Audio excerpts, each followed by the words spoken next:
मैं जेल नहीं जाना, इफ़त उमर का ऐलान। सुपर मॉडल का खिताब पाने वाली इफ़त उमर कहती हैं कि मैं खुद को फैशन आइकॉन नहीं समझती। दिल करता पहनती हूँ। I don't consider myself a fashion icon. You don't? No.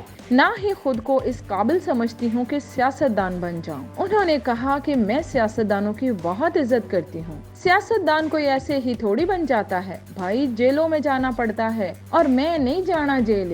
Iffat Omar ने हाल ही में एक टीवी शो में शिरकत की। जेलों में भी जाना पड़ता, मैं नहीं जेल तो जाना नहीं जाना, तो इसलिए मैं पॉलिटिशियन नहीं हूँ। उन्होंने मेजबान के सवाल के जवाब में कहा कि अगर शाहरुख खान ने मेरा नाम लेकर मुझे एक वीडियो पैगाम दिया तो वो उनका बड़ापन है कि उन्होंने मुझ जैसी छोटी सी अदाकारा जिसकी कोई भी पहचान नहीं उसको वीडियो पैगाम दिया। इफ़त ने बताया कि मेरी शाहरुख खान से कभी बात नहीं हुई। उसने कर दिया मेरे जैसे छोटे इंसान, मतलब एक एक्टर को जिसकी कोई इतनी पहचान है। इफ़त उमर ने इंटरव्यू के दौरान ये भी कहा कि मैंने महज 16 साल की उम्र में मॉडलिंग की दुनिया में कदम रखा। उन्होंने ये भी कहा कि तब की इफ़त उमर से मैं आज कुछ भी नहीं कहना चाहूंगी। उन्होंने कहा कि उस जमाने में जो कुछ हो सकता था मैंने सब कर लिया। उस जमाने में जो हो सकता था ना वो मैंने सब कुछ कर। No regrets. No regret. Iffat Omar ने फिल्मों को बैन करने के कल्चर पर बात करते हुए कहा कि तमाम फिल्में सिनेमा घरों में लगनी चाहिए। जिनको देखनी है वो टिकट खरीदें और देखें, जिनको नहीं देखनी वो अपने घर में बैठे।